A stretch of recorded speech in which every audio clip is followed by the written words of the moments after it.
everyone, and welcome to a special Wednesday evening in the U.S. edition of Beyond the Headlines. Today we have someone you already know from Ukraine Update, our beloved Slavie. Hello, Slavie. Hi guys. Hi. Finally got her on with me, and it's gonna be a great stream because we're gonna find out things about Slavie that we don't know. We're going to get to know her life in a little more detail. Um, I'm happy today to have you on. I just love you. So welcome everybody, and thank you to everyone who came. I see there's some people on another stream. Hopefully, we'll get some more people in here. So we're going to kind of follow a little format starting from when Slavie was a little girl, all the way up till today. So Slavie, can you go ahead and tell us a little bit about what your life was like in Ukraine growing up? Yeah, I'll start it right from the beginning. I grew up in the center of Kharkiv, and in the center of Kharkiv, there's a huge zoo. And I know it's a weird thing to start with, but as a kid, I remember being really amazed by the hippos in that zoo, right in the middle of a huge city. But my childhood was spent running around the central square, and I remember wanting these like roasted warm hazelnuts that babooses would sell at the entrance to the metro, and that's just the smell I have from the childhood. And yeah, they were wrapped in this newspaper too. My first language was Russian, and then I learned Ukrainian in school as my second language. But the school I went to was an English school, though I didn't start speaking English until later. And I also had to learn French. So lots of languages. Yeah, it Much was more than kids get in the United States. We pretty much have English and Spanish. So kudos to you for trying to master all of that.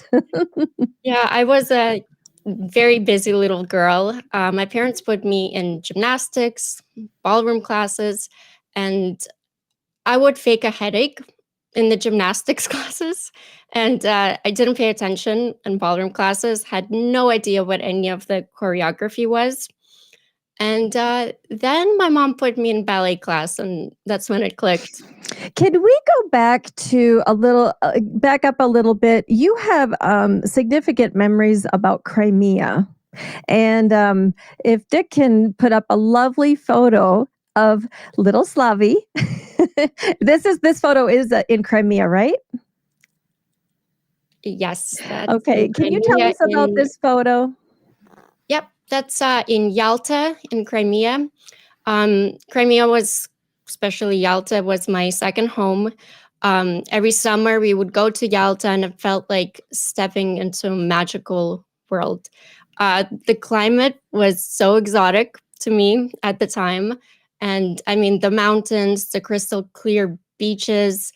I remember the beaches in Yalta being covered in these like smooth and round pebbles instead of sand. And I used to be jealous of other places that had sandy beaches, but looking back now, those pebble beaches were just so unique and beautiful in their own way. And I remember even catching like jellyfish there. But Crimea is incredibly rich in culture and history. And it's always been a region with very unique cultural influences. Greek, Byzantine, Tatar, Ukrainian, and all reflected in its architecture and heritage. And we traveled to so many of these historical sites and museums around Crimea. And I remember feeling so deeply connected to the history there. The palaces, the ruins, and the stories of the people who lived there all felt like they're a part of my identity as a Ukrainian. And never, not even once, did I think of Crimea as Russian. It never was. So Dick just put a cute photo up there. Can you tell us a little bit about this photo?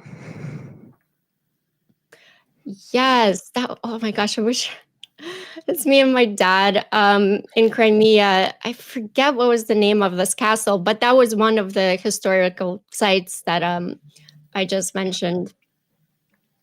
Um, That that's so great that you have those family memories. They say, you can buy souvenirs, but our memories are all we can, we take with us. Is it hard for you to think I'm going to jump a little bit ahead, but is it hard for you to think about what's happening now and about with Crimea and that it's under occupation right now? How is that tough for you?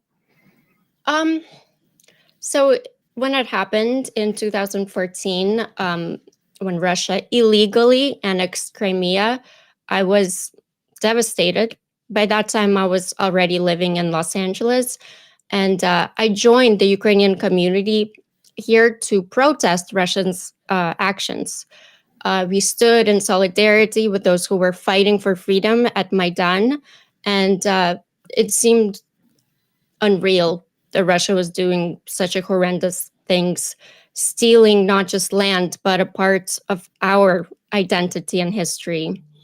So that shift in 2014 only deepened my commitment to Ukraine's sovereignty. It fueled my mission to share the truth about Ukraine and fight against the propaganda that tries to erase our culture and history. For me, Crimea is not just a place of personal memories, but a symbol of Ukraine's strength and resilience. I know in my heart that one day Crimea will be free again, and that I'll be there documenting its beauty, its history, and its return to where it's always belonged. And we'll be there watching you too. So one thing that I think some of the team members know, but I didn't even know till I got to know Slavie more, was that we do have one thing in common is that we grew up in ballet. My mom started and but I when you see how amazing Slavie is in ballet, I was nowhere near her. But the one thing that you share is the love for the challenge of dancing and the beauty of it and the music. Can you tell us a little bit about your ballet? You actually had a career, so Yeah, ballet was not just a skill I learned, it became a way of life. From the moment I stepped into my first class, I was introduced to a world of discipline, elegance, and the most meditative kind of focus. And I was just 6 years old. I was dancing 7 days a week, 7 hours a day, doing ballet, rehearsing choreography until it became second nature, basically. But ballet wasn't just about physical precision, it demanded mental toughness, and you had to push through the pain, overcome self doubt, and still manage to create something beautiful for the audience and effortless. And it taught me that discipline is actually finding freedom within structure. I a quick question for you too is I found that ballet helped me cope sometimes with the things from growing up because when you're in ballet, the physical challenge, learning the moves, and it's a never-ending process. Ballet, you never stop getting better and challenging yourself. But during some of the awkward times as a kid, it really helped me cope with that because it was mine. It was all mine. and I would just the the practicing 6 7 days a week is absolutely she's absolutely right. During this, I wasn't able to do that in school, but I was in there 3 nights when I was in grade school. Summers 7 days a week. We have a beautiful video that from an article that Slavi had posted online, and if Dick can cue that up, it's just amazing. And this is Slavi.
You have played parts in some of the most famous ballets. Can you tell us a little bit? Everybody knows the word Swan Lake. So, can you tell us about some of the ballets that you performed in? Yeah, Swan Lake was one of them. The Nutcracker, obviously. I had a soloist role. It was the Arabian dance. And I was also a soloist in Giselle, which was, I think, one of my favorite ones to do, because I'm deeply connected with the story of Giselle. We did Raymonda, I danced, La Bayadere, all the classics, basically, and some like American ballet school ballets as well, like Concerto Barocco, Four Seasons we did, and yeah. Did you train? You trained in Ukraine? Did you train in other countries in ballet and perform in other countries too? I started in Ukraine, and then most of my professional school was in Toronto, in Canada. Okay. And I went to National Ballet School of Canada, and then another school, which was a ballet boarding school, which was Quinte Ballet School of Canada. So both were insanely like top level professional schools. You read my mind. I was just going to ask you how competitive it was. Very competitive. It is. And I don't think that people, if you've grown up in dance, there's one thing when you know you've mastered the part and you audition for a part, but you know there's 2, 3 other people that are doing the same thing, and that you have no control over who says you're going to do this part, that part. But when you do get a big part, it's such an accomplishment. So, you might. Yeah, that's why I said soloist was pretty high there. And I mean, how they would cast you in those ballets was everything, right? You worked so hard for it. But I don't think it was so much a competition that was hard. I think it was dealing with that you're not good enough for them. I think that was your biggest competition, was your head. I agree. You're measuring, you're up against yourself, and self defeat is never start a series of pirouettes when you're doubting yourself, because it can turn into a catastrophe. So, okay, so moving on. Um, After this is some, I think we kind of known about a little bit about your ballet. I know you and I have talked about that, but tell us about film school and how that has shaped your career, and things that you want to do in with that knowledge that you gained in film school and where you went to school. We're kind of skipping places, but yeah, I went Okay. to Los Angeles, and Los Angeles was always a dream. Um, it's actually being in Los Angeles, I never thought that would actually materialize how it did. Um, but I went to New York Film Academy at Universal Studios campus. It wasn't the campus in New York. Um, I just remember on the very first day of New York Film Academy, we were shooting on a back lot of Universal Studios, the New York set and the Western set. And I thought to myself, what is happening? Like, this is a dream. And I had to pinch myself. And then I had to make myself a promise. If something doesn't work out, never leave Los Angeles. Keep trying, keep hoping, keep doing, no matter what happens. This is your home. This is my home, Los Angeles. So, And going back to the ballet culture, and it's such a strong, ballet is a strong culture in Eastern Europe and Ukraine. When you were going through ballet school in Canada, then you went to film school. Did your mind go back to how all of these things played into Ukraine, your Ukrainian culture and your upbringing and melding that together? In Ukraine, a lot of families, they get their kids to do at least one art form, but professional. It's not a hobby. So everybody in Ukraine is professional at something in the arts, maybe singer, playing an instrument, gymnastics, ballet, ballroom. They excel in this. It has to be, you have to be professional in the arts. So I think that shows how resilient Ukrainians are, because we go through this, I guess, training, even if it is in the arts. It all teaches you to to be ready for life, basically. I actually wasn't aware of that. So most families they get their kids into whether it's music or dancing. It's not even it's let's use the word optional. As a kid is not really even optional because you expect to do it. Is that how it was? Yeah, I think it's mostly the parents make you do kind of excel in the arts and academics as well. That's kind of one thing has nothing to do with the other. But most of Ukrainians I know, they went to some sort of arts, youth oriented art school. So yeah, they were professionals at something. Just pick something. Some people have 2 or 3 things that they're good at. So We don't I think that would be really valuable in the United States. We don't do that. Kids can do gymnastics if they feel like it. A lot of girls do, they get into it just because their friends are doing it, but it's not really something that's expected. And I think you learn discipline. The discipline that I learned from being in ballet carried on to the military and everything. I think it's really valuable. One question I had about going to school in ballet in Ukraine versus Canada, was the culture woven through that more in Ukraine, or can you give us a differences that you felt? yeah, in Ukraine, much more aggressive the coaches were. I mean, even just stretching, a very fat lady coach would come and sit on you in the splits if you weren't down.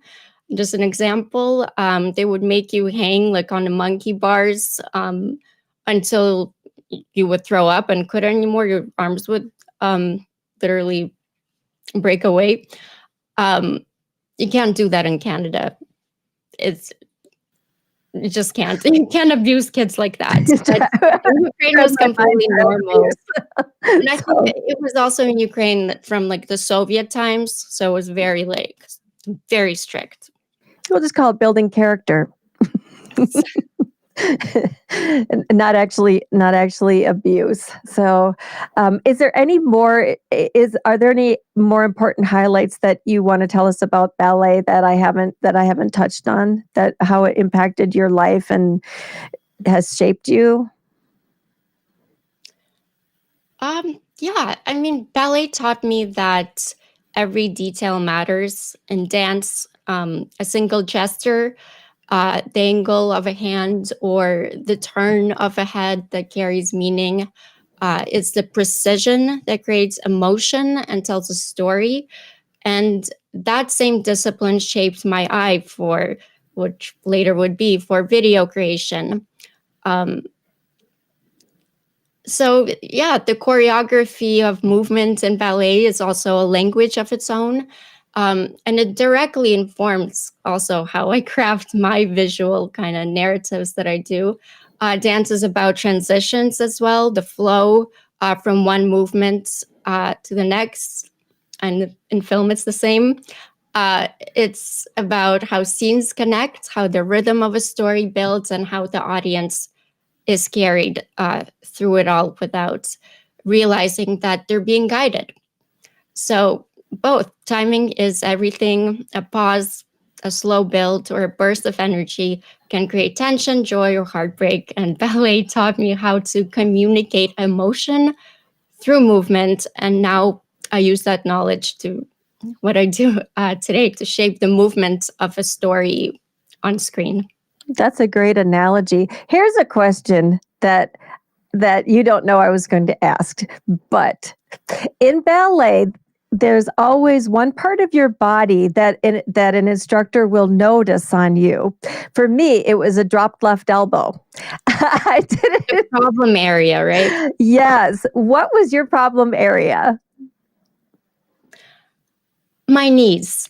Because I have wide knees, and I know this is a ballet talk. Like, who cares about wide knees? But in ballet, your knees need to be hyperextended. That's beautiful. But my knees kind of stick out, and I get that from my mom. But yeah, my knees, and then I had to extra like work on them to get the hyperextension going. So I can see that. And you had a really nice arch when you're on point too. I saw that. That seemed to come naturally. So for some people it doesn't. They don't have any arch in their feet. It looks like they've got pieces of wood in their shoe. So all right. So moving on from ballet. So we talked about, is there more you want to tell us about your film school, or should we move on to your modeling career? we can move to modeling, and then we'll probably come back to film, because it kind of goes throughout. Okay. And we'll just say the obvious. Slavie is so beautiful. She's always beautiful and put together. And this is like one of my favorite parts. I wanted to know how you got started in modeling and your career traveling the world, and how it shaped you from that experience. Yeah, transitioning, because I went from ballet to modeling, and it felt like stepping into a completely different universe. I started modeling while I was still in high school, and I started getting booked for jobs, eventually signing with an agency. And when I was old enough, well, after graduating, I immediately got international contracts, packed my bags, and left home. And it was exhilarating and terrifying all at once. Modeling took me to Japan, Tokyo, Athens, Greece, and Spain, Barcelona, places I kind of never would imagined, and it gave me a chance to really travel the world, and while getting paid for it. So that was pretty awesome. Opened my eyes to so many cultures and ways of life, giving me a sense of wisdom and perspective that only comes from stepping outside your comfort zone. So coming from ballet, I had kind of a unique edge. Ballet teaches you precision, grace, and ability to tell a story with your body, all of which translated seamlessly into modeling. Movements, posing come naturally to me, and my acting classes helped me tackle commercials. And I did a lot of commercial work, especially in Tokyo. And one of my biggest commercials I booked was for Toyota. The audition process was intense. This is kind of one of my funny stories. So about 20 stern executives of Toyota sat in a room watching us do like cold reads from cue cards, written in English letters and pronounced as Japanese. We had to pretend there was a car and follow the blocking instructions without a single prop. I remember thinking, I must look ridiculous, but none of their faces even hinted at a smile. And still, I booked it, and that kind of was surreal experience, became one of my most memorable. And yeah, Japan also as a whole was a culture shock. It was entirely different from what we know in the West. You have to respect their cultural norms. Anything else is unacceptable. But once you adjust and show respect, they genuinely appreciate it. And even so, Japanese culture can feel quite cold. And I say this as a Eastern European. Even I found it challenging at times, but with time you learn to navigate it and you grow from the experience. So How many now did you spend years in Japan? Months, years? What time frames are we talking about here? 3-month contracts at a time. Oh, okay. But that's you're working there, eating there. You have to, definitely meld into the culture and be respectful. And so, did you, when you were there, did you stay with any Japanese families, or you got a place to live on your own? What were your accommodations like there? The agencies, they put you in a model apartment. So there was 4 girls in one tiny apartment, but everything in Japan is tiny. Everything. And yeah, there was 4 very, very tall models living in like a 2-bedroom apartment. And yeah. Were they all from different countries too? Yes. A lot of Brazilians, a lot of Ukrainian girls, and Russian and German. Okay. Did how did you communicate? Did you all speak a little bit of English, or try to get by with translations, or how did you communicate? We all spoke in English. Oh, that's okay. Yeah. That's good. That helped. Yeah. Oh. Aussie T's in our chat here. He gifted 1 Shills membership. Thank you so much, Aussie T. I hope you're enjoying the program. I am. So, after Japan, tell us what happened after Japan in your modeling After career. Japan, I went to Athens for that turned out to be 6 months because I mean I loved working in Athens. It was totally my market. There was a lot of fun at the same time. I love Greek food. I loved everything. I loved the islands in Greece. So why not stay? So I kind of had, yeah, I had a great time there. And I think the photos that you saw with the giraffes and all those photos, those were tear sheets from Athens. So Now, when you're and I don't know anything about modeling, unlike ballet. Are you always somewhat in training for the types of shows that you have to, be in because they want a certain look or present a certain way, or is it you kind of learned your own style and they just kind of take you as it comes, or how does that work? well, if you're modeling internationally, every different city is its own market. So Athens or Barcelona were generally commercial markets. So the agencies would take you by the way that you look. And then the agencies would send you to like 10 castings a day that you had to go to for photo shoots, catalog, anything, commercials, and fashion shows. Fashion shows were honestly my most favorite to do. And I'm actually just like barely tall enough for runway because I'm 5'10", and the girls have to be like, 6 feet. That's safe. But yeah, they felt like performances, the shows, almost like stepping back into the world of ballet on the runway. You're not just walking, you're telling a story, channeling the energy of the clothing, the music, and the moment. Those 30 to 40 seconds on the runway just feels electric. The energy from the audience really charges you and creates a connection that was kind of indescribable. Unlike photo shoots, like you're static, posed. The runway was alive, dynamic, and full of emotion. And every step felt like art in motion. And that's where I kind of felt most alive and most at home. That's a great story. I think for myself, whenever we whenever I see somebody walking in the shoes, in the heels, I think to myself, I could never do that because I don't know if I would have the confidence to walk down there and know that I'd make it to the end without falling.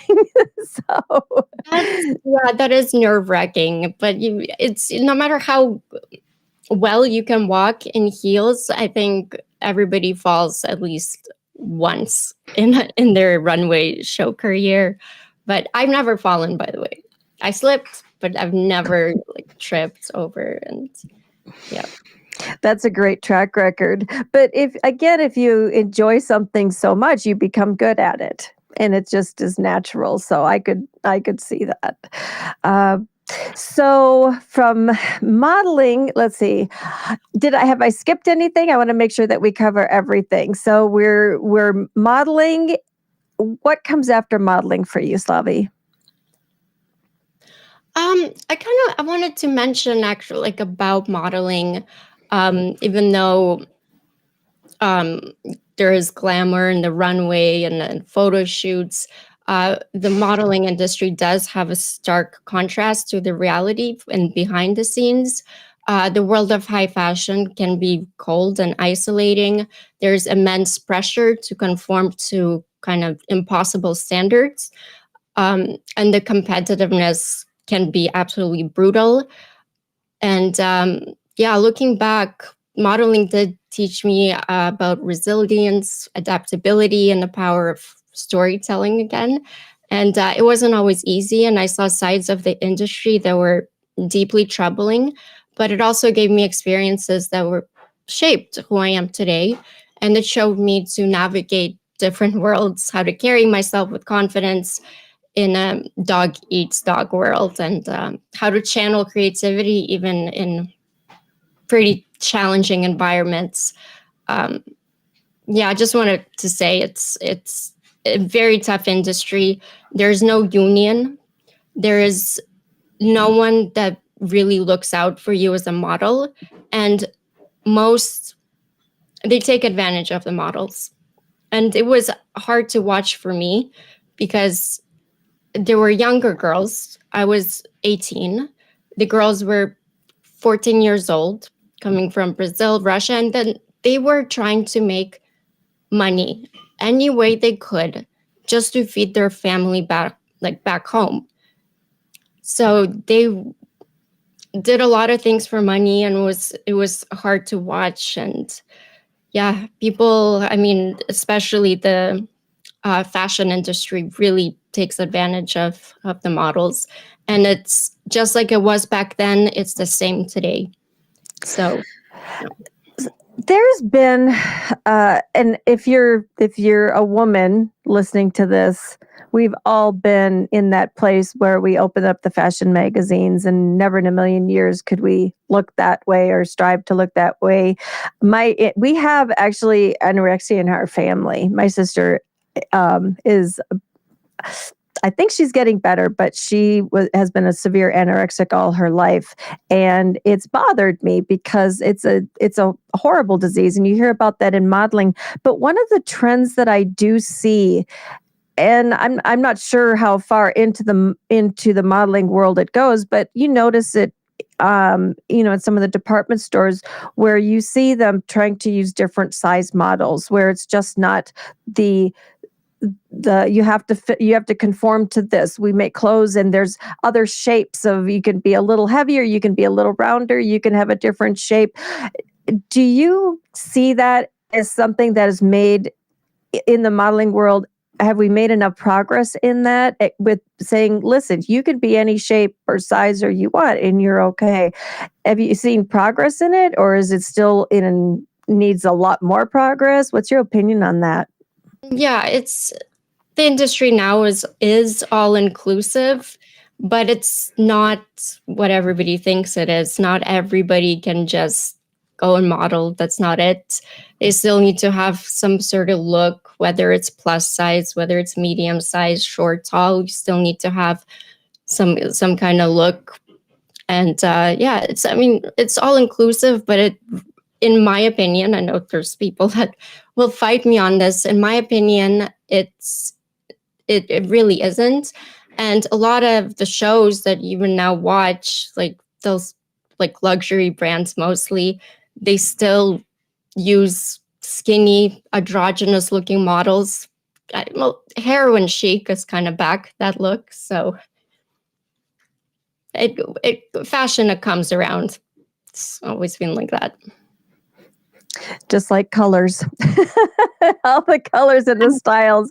And there's some years of styles. I look at. I'm never doing that ever again. so let's go on to Los Angeles. You currently reside in Los Angeles. You seem like you love Los Angeles. Why is Los Angeles the place for you? That you love it, you want to stay there, you want to try to, pursue your challenges in life and your goals. Tell us a little bit about that. By the way, I love LA. So I mean, it's a city of dreams, but it's also a city of broken dreams. It's a paradox that defines it. People often misunderstand LA, reducing it to cliches, superficiality, or excess.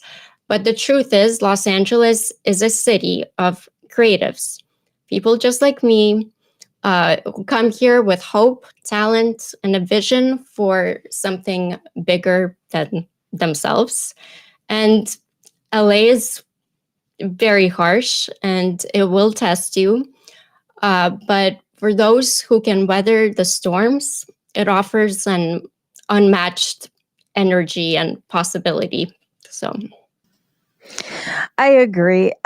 Every time you go to LA, no matter whether you're going there for entertainment, whether you're going there for shopping, for culture, there's always something different and amazing going on. And my experience every time, because I ended up going to Los Angeles for a lot of continuing education courses, and I would stay an extra day just to absorb some of the culture, go see some shows, and what I loved about it, and I'd like to hear from you.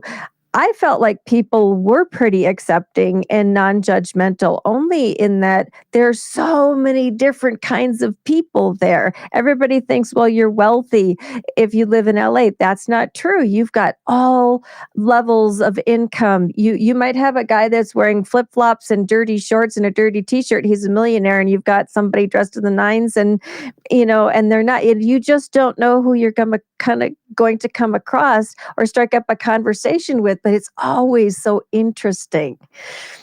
Is that have you made friends there? Like a little circle that you like to, or the fashion that's called, it's hobo chic. I love it.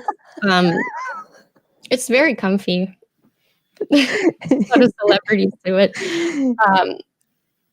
I mean, yeah, I've made a lot of friends. LA is multicultural, very multicultural, and I think I'm a kind of child of international child.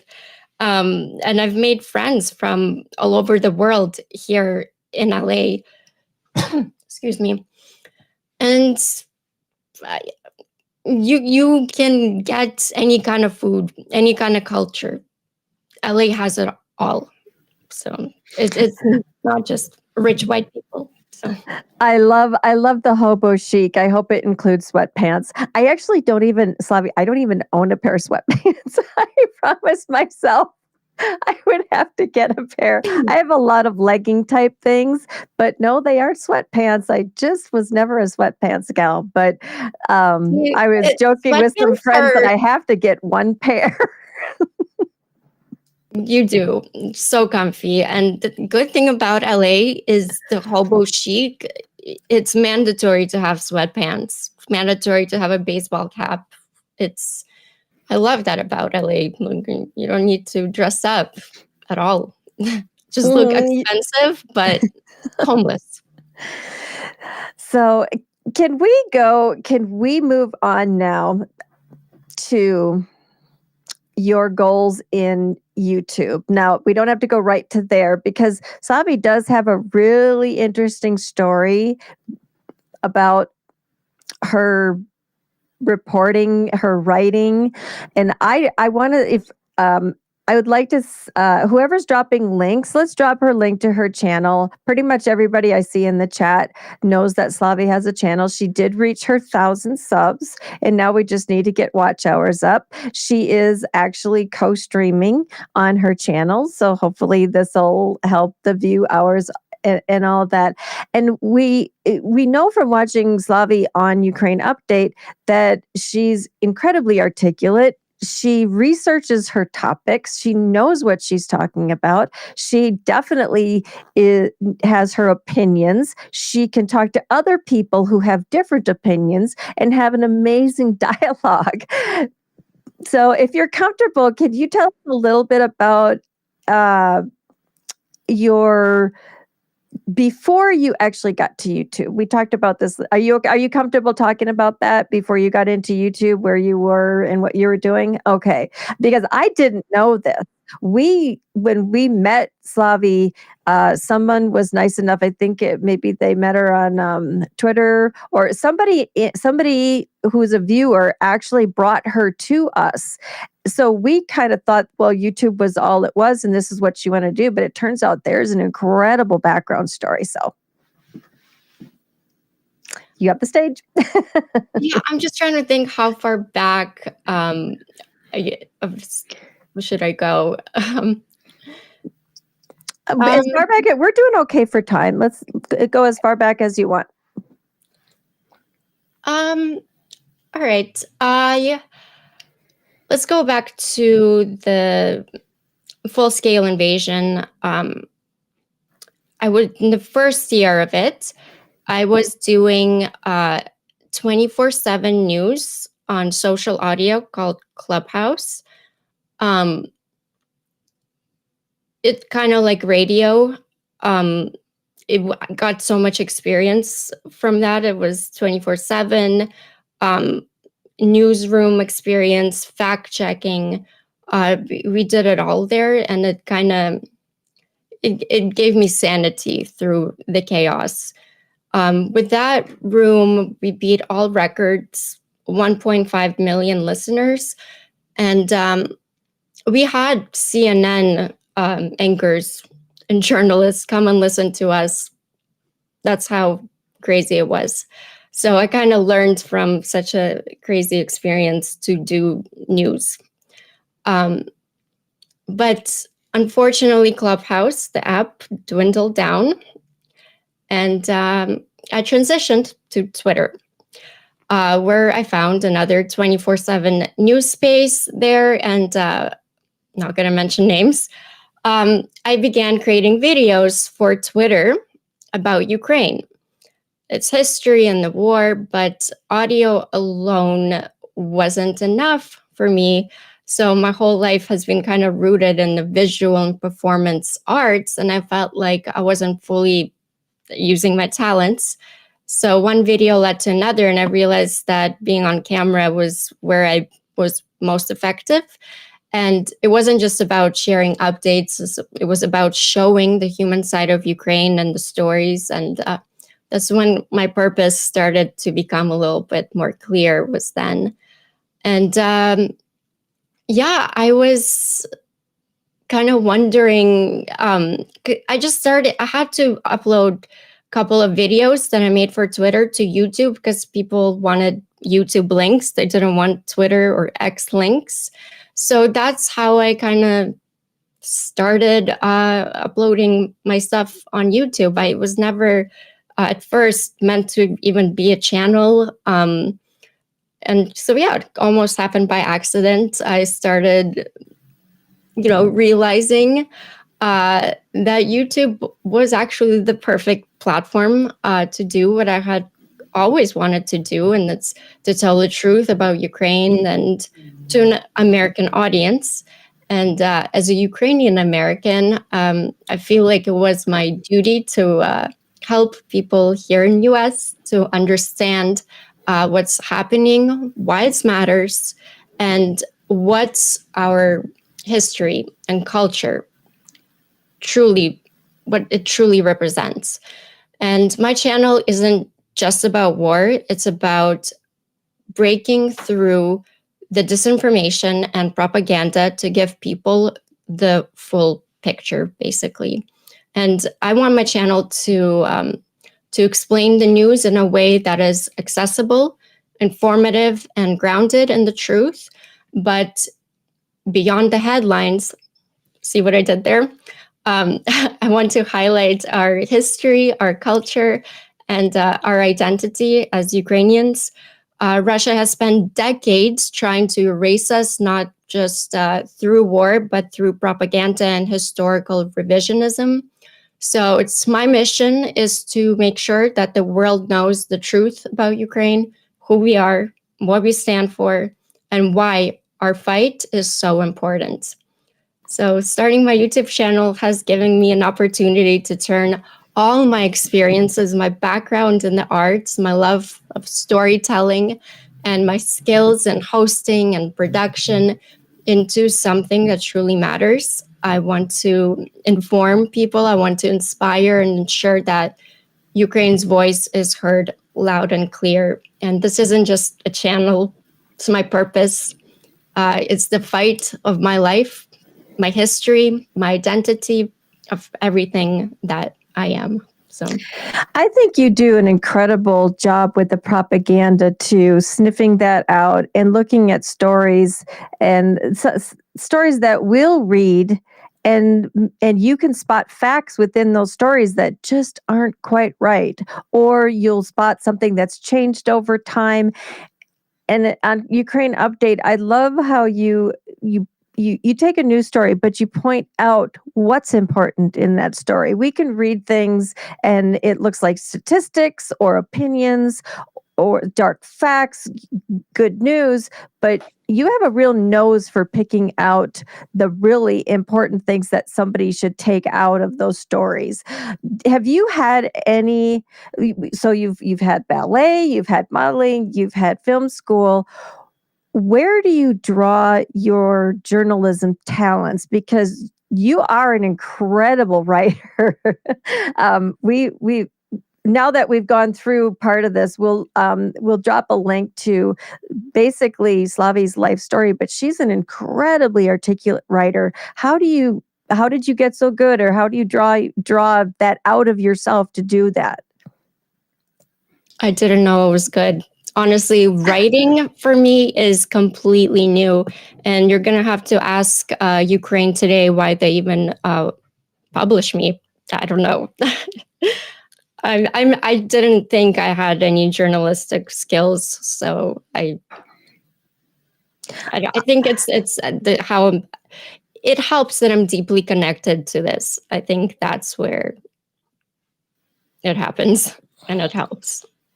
You're speaking from the heart, and we can tell that. But you are. I read the things that you've written, and it actually, the way everything flows, you seem like you've been trained. But if you write from the heart, then I guess that's good enough. But I think you're being awfully humble, and you also need to go like this and pat yourself on the back, because you are really, really, really good. When you do your videos for YouTube, are you writing all of that script that you're doing for your videos? That's all you?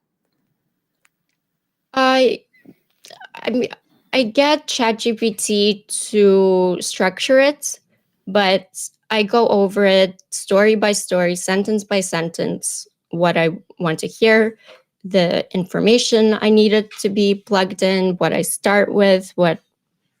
So I don't know. ChatGPT just kind of does the format, and I tell it what to do with the rest of it. So The AI, and I will, at Slavie is witness to this, that I use ChatGPT too, because it is a good flow of logic, and it's it can keep facts in order so that we can take it and now put our heart into that story. That's what I like about it. It takes all of the structural work and away, and that it's time saving. For me, it's just time saving.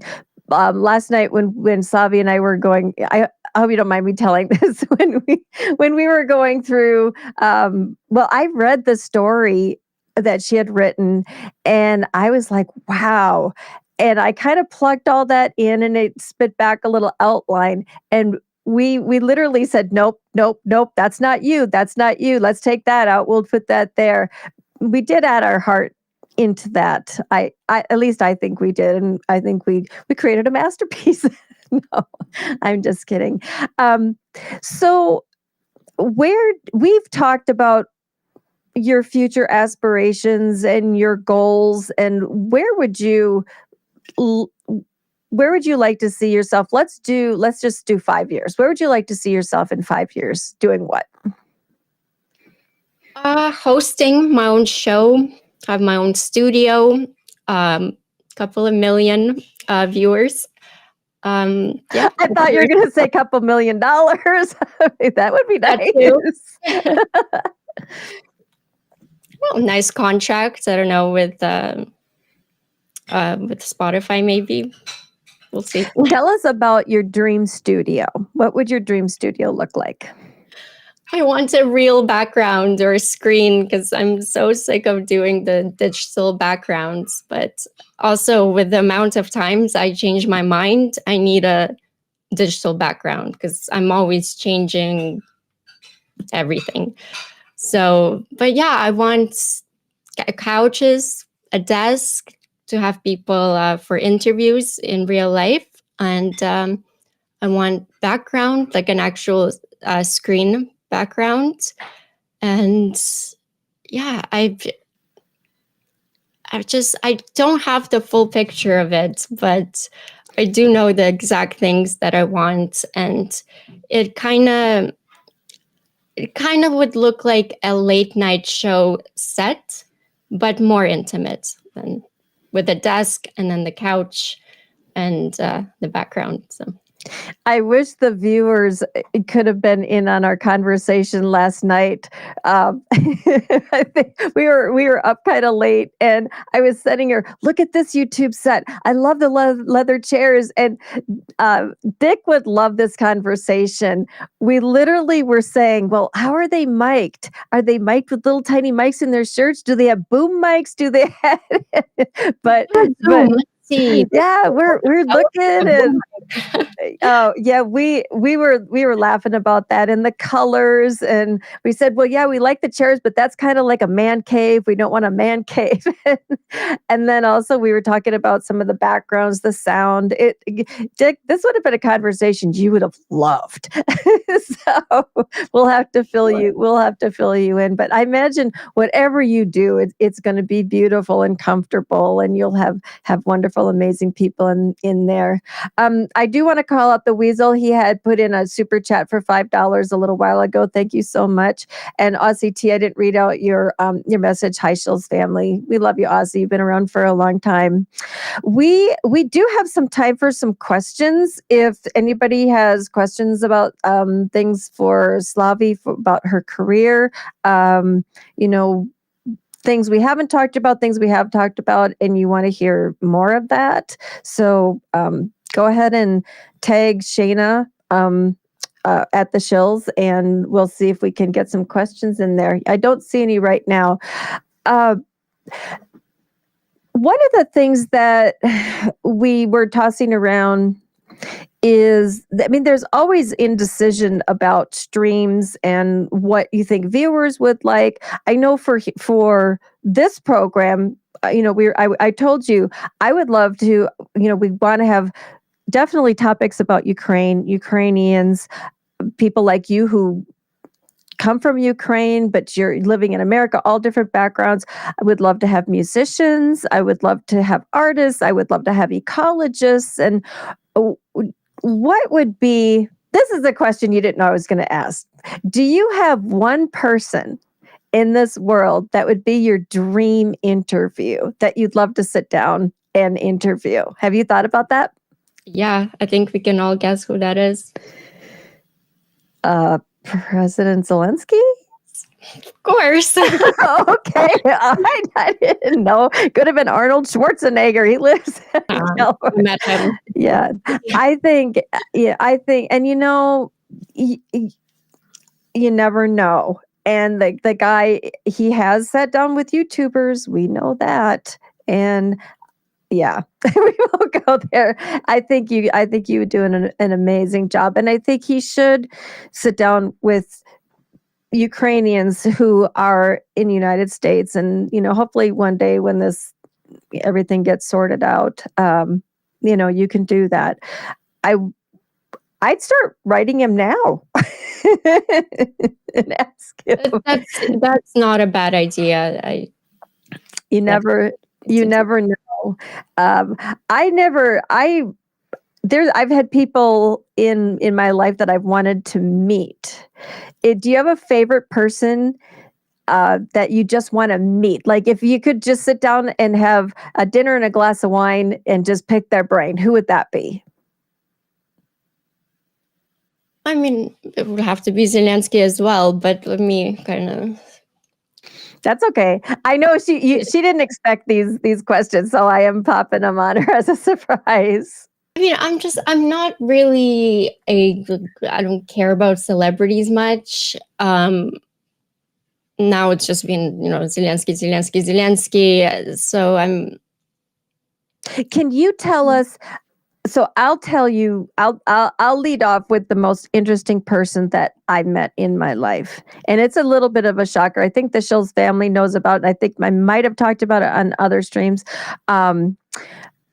I literally was able to sit down and I had dinner with Jack Kevorkian, and he's known as Dr. Death.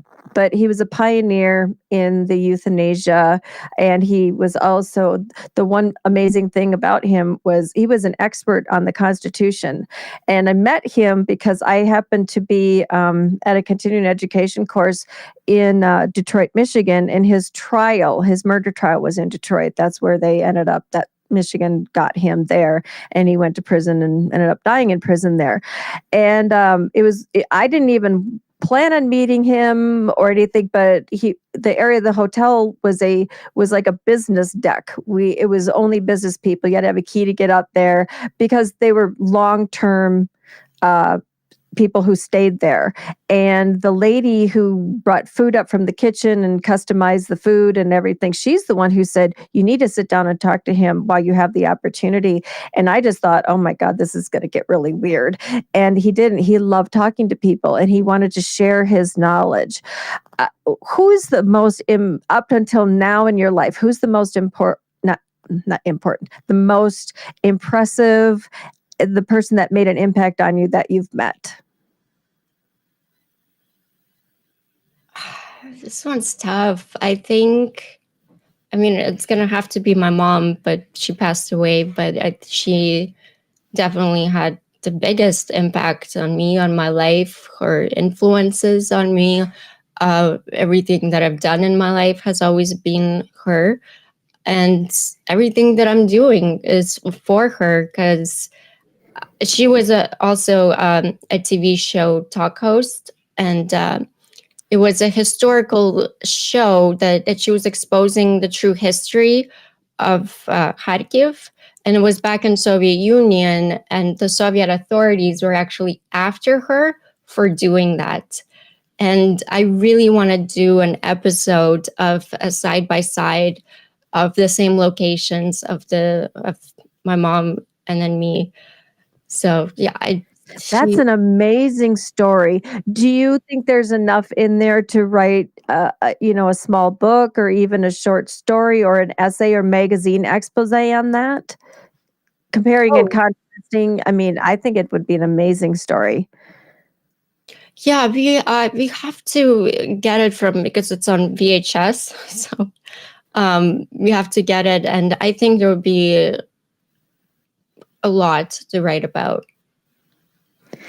I think that would be a piece that would stand the test of time. It could be used in schools, and you need to put that on your list. 1,000,000%. If you need any help, I'm there to help you because I didn't know that. We didn't even talk about that. That is so cool. How many years did she do that? Oh, she didn't get to do it for long because then they would throw her in jail. But I'm not sure. I think there's maybe like 5 episodes that she did it. I think prep was a couple of years because it wasn't known history at all. So Do you know how you could get a hold of those VHS tapes, or?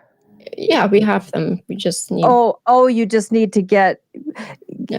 get them transferred digitally or something like that. There's lots of places out there that do that. As long as they were kept, you might have to do some color correction or something on them, but I'm that is so excited because it's also going to be pretty vintage, and Mhm.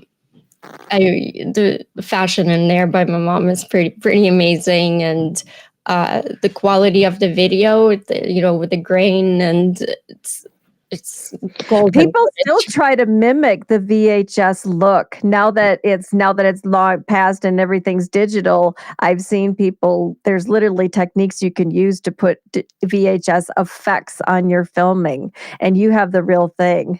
That's amazing. Let's see what I think we kind of so we covered your goals and aspirations. Um, do you want to talk a little bit about what the things that we know, that your background in Ukraine, helping Ukrainians, and just the culture, everything inspires you. If you have a day where you're lots going on that's not good news, where do you draw your strength from to get yourself out there and do a video? We know it's ballet, but in that moment where you just say, I got to get up and do that, what's your self-talk like? What keeps me inspired during these kind of difficult times is the belief that even in darkness, there's always light, and it's just waiting to be found. I'm huge on positivity and hope, and those things ground me. And I've learned to focus on what can be created rather than what's been destroyed. So, also, Ukraine itself is my greatest source of strength. Despite everything Russia has unleashed, Ukraine stands unbroken. Our people rebuild, protect, they preserve with a resilience that is nothing short of extraordinary. So, moments like a child practicing ballet in a bomb shelter, or a soldier smiling after a long battle, remind me that beauty, love endures, and even in the harshest circumstances. And these are the small, big victories that fuel me. They prove that light always finds a way, and that uh, the fight for freedom, for truth, and humanity is worth it. And Ukraine's story inspires me to keep moving forward, no matter how difficult the journey. Well said. Well said. We did have a question from a viewer, Darpat Slavie. What years did your mom do the show? She filmed it in 19 or 91 or 92, 91, 92. What was Soviet? What year did Soviet fall? Or so 91. They were okay, after her while she was shooting. So I think that was 90, I think. Yeah. how It was the last frightening! year of the Soviet Union, but yeah. How incredibly frightening! I don't. I mean, most of our regular viewers know that I have actually been to Russia, and was spent 9 months there, and I have you could spend a life as a foreigner, you could spend a lifetime there, and you still don't know it because it's so closed. It's such a closed community, and the people there, it's a whole another world, and you always feel and you always are being watched. You are being monitored. Some of the stuff I experienced, it just blew my mind. I can't imagine the courage that your mom had to do what she did, knowing that she was being watched and followed. And now I see where you get some of your gumption from, for sure. You've got that same gene in you. So that's real. That's a cool story. I hope that we can definitely hear more about that. Any more questions from our viewers? Let's see, we're going on 7:43. So why don't we go ahead and do we'll do some wrap ups here. One thing that we talked about last night was because of Slavie's aspirations to have her own studio and interview people, we were kind of brainstorming about people that we already know. And the one nice thing that's happened to me is if people remember the Ray of Life box, we did a little fundraiser with Dave Nonemacher and his pastor friend. They come back all the time and they say, hey, we've got a couple more people that want to be on. And the guests, once you start doing it, the guests start coming. And I asked Slavie, there's a few people out there that it would be a lot better stream because she's Ukrainian and these are Ukrainians if she could be on. So hopefully we'll be collaborating on a few more if we can get these people on. If I strike out, Slavie, you have to go in and be my backup, and we'll decide if you want to be the first one to ask, because it's we need these people to know that they're going to come in and have knowledgeable people who are going to ask intelligent questions and make them feel comfortable. So I'm looking forward to that. And we can get to know some amazing people in the community. You were talking about, before we wrap up, it just reminded me, the LA Ukraine community. Tell us just in a nutshell your experience and some of the wonderful people that you've met there. There's a foundation, Stand With Ukraine Foundation, that I go to events with them.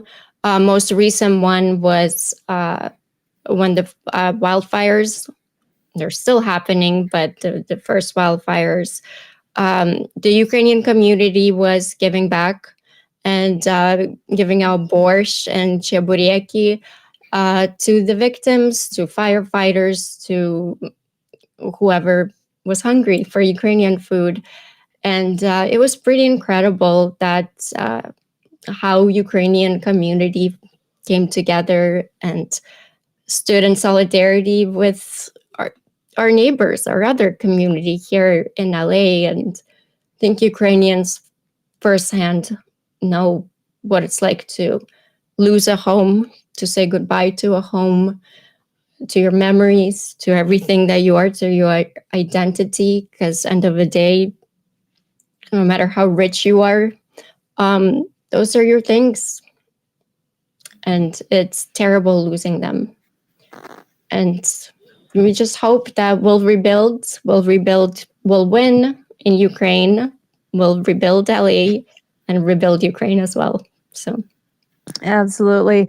I was checking on Slavie almost every day because she knew that I had gone through two horrible firestorms in San Diego. Both were evacuations. One evacuation had to be out for almost 2 weeks. Came back to about still had a house, but about between $20,000 and $30,000 worth of damage that insurance didn't even help with. And that's just it. It's like, I hate to say that fires do bring community together, but when I saw you do the reporting there and everybody had the food out there, it had a really feel good feeling to that. And I was happy to see you there, and thank you for the little video you did for us from that. That was really nice. And I'm sure everybody wants to see more of that from you, and I know we will. And it was actually really weird because on Twitter I got attacked for that video They didn't like it that I was smiling and was dancing around. And these are, mind you, the people that are not in LA, not in California. And yeah, I got a lot of flack for that video. And I guess other people, they just don't or hate to see communities come together, because I think it wasn't me smiling or dancing around. I think the more of it is they were bothered that we stand in such strong unity when such horrible things happen. So I'm going to keep on doing it. Whoever was bothered by it. There's always someone happy to stand with a knife and just wait to fling it at you. So we all have those people, and yeah, it is bothersome. And some days it's worse than others. Some days I can let it roll off, and then some days it really does get to me. But you belong to an amazing family, here on the Shills. So we'll always be your support there. So I'm going to let you, I'm going to thank all of our helpers here. And I want to remind everybody to share Slavie's channel out, share her individual videos out.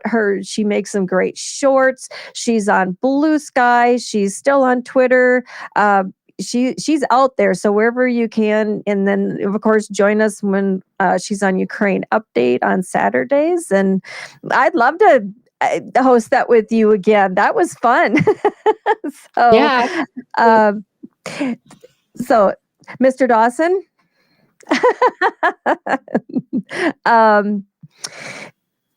Let's see, so let me get to our team here. Shayna is on the she's on the Shills account. Thank you so much, Shayna, for stepping up for that. PJCnet, he's been up until all hours of the night in the UK. Thank you so much for that. Mr. Dawson, he's been in the background doing all our photos, and yeah, I see him in the chat. And everybody in the chat and our super chats, thank you so much for doing this or being with us tonight, because it was a little bit of an off schedule stream, but if it works, it works. We might do another one at this time too. And remember to write your Congress people, support Ukraine, especially with everything that's going on in politics now. I actually came across some really good websites. I want to start dropping those in our Discord the next few weeks, which can help people understand what's happening with all of the politics now. I'm not again named that person. It's just frustrates me. So, but there's the awareness, and listen to Slavie, because she's going to be continuing to bring you news and reports and opinions and busting out propaganda. And thank you for being here. I love this. This was so much fun. Thank you so much for having me and taking a chance on me. I was so nervous for doing this. It's my first live interview, but I'm glad I did it. The worst is over, and I hope I answered the questions okay. You did great. I hope I made you feel okay. You feel a little more comfortable. So I'm going to let you have the last word. What do you want the listeners to know? Okay. I think I want to say the greatest lesson that I've learned is that there's always hope. Art, storytelling, and activism are built on hope. The belief that what we create can make a difference. In the darkest of times, they remind us that light always finds a way through. And as long as we keep creating and fighting, we have the power to inspire and build a bright future. So, Slava Ukraini. Heroyam Slava. See you soon, everybody.